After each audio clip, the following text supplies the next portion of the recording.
Hello everyone, it's me Clayton. I just finished watching the first 13 episodes of Tiger and Bunny Season 2. I do know for a fact that there's more to come when it comes to the Tiger and Bunny franchise, but considering this is the first anime season of Tiger and Bunny that we've gotten in over a decade, not counting the movies, of course, I was a little concerned when it came to how the series would return and how we'd go back to the characters that we know and love. Especially since Studio Sunrise has gone through new management and is now known as Bandai Namco Pictures. Thankfully, however, Tiger and Bunny is exactly how I remember it all those years ago. With colorful superheroes, great returning favorites, fun new side characters, and some good fights that actually make good use of CGI. Not Beastars level, but Sunrise knows what they're doing when it comes to the CG models, as well as the 2D animation. Let's get to the story, shall we? After the events of the first season and the Rising movie of Tiger and Bunny, it seems that Sternbild's heroes are under a new buddy system. Basically, every single hero needs to have a partner to work with in order to rebuild faith in the heroes with next powers. In fact, 3 new heroes have joined Sternbild, and they are Mr. Black, who happens to be able to control barriers. He is Thomas, yes, that is his actual hero name, who's able to use telekinesis, and Magical Cat, who can shoot water at people. They fit into new teams, as Tiger and Bunny have to also work together in this buddy system, and as a few new villains have arrived who are trying to break a record for the most heroes defeated.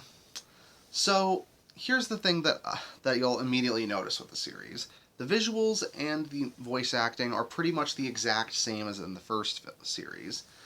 Basically, it feels like not that much time has really gone by, considering that the animation style and quality is pretty much the same as the old series, and most of the returning cast comes back for this one, especially in the English dub, which really works well for the series.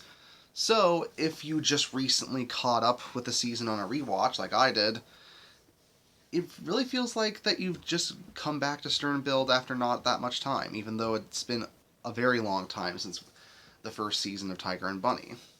On top of that, the new characters generally take over the plot for some episodes that do allow us to see who they are as people. Mr. Black and he as Thomas get to have some episodes regarding about who they were before they became heroes. Magical Cat has a good storyline with her and her mother, with her wanting to stand out a bit more, or at least her mother wanting her to stand out a bit more in comparison to Dragon Kid. Even Golden Ryan, who I wasn't that much of a fan of in the Rising movie, actually has some moments of humbleness here that do make up for his narcissistic personality that still makes him, in my opinion, the least likable out of all the heroes. So yeah, when it comes to character development and episodes that are specific to these new characters, they work really well.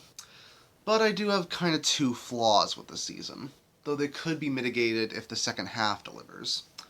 First of all, I didn't think there was as much Tiger and Bunny as I thought there'd be in this Tiger and Bunny show.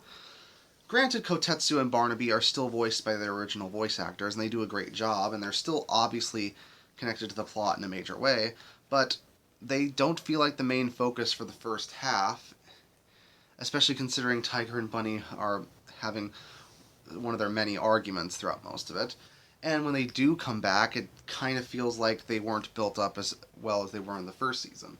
I understand you want to give certain characters a break in order to develop new characters, and you even want to give more development to some of the old characters who are more side players beforehand, but it felt like they could have distributed the screen time everyone had a bit better.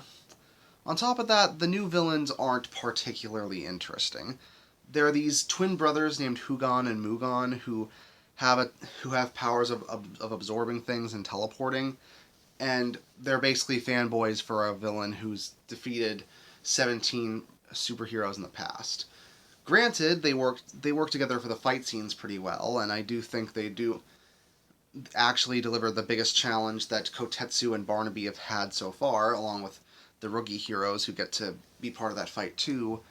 But there isn't much to Hugon and Mugon in comparison to the previous villains. Granted, Jake Martinez and Ouroboros aren't exactly the most complicated villains, but I do remember them a lot more than I'll remember these two. But it does feel like they are building up something for the second half of the season, so hopefully these complaints are mitigated if the second half delivers. For the most part, it just feels good to be back with these characters and to be back in this world. So, if you're a fan of Tiger and Bunny, you'll absolutely love it, I'm sure. And I'm sure all of us are very excited for what's new for this franchise because the future does look bright. Tiger and Bunny Season 2 so far gets an 8 out of 10. See you next time.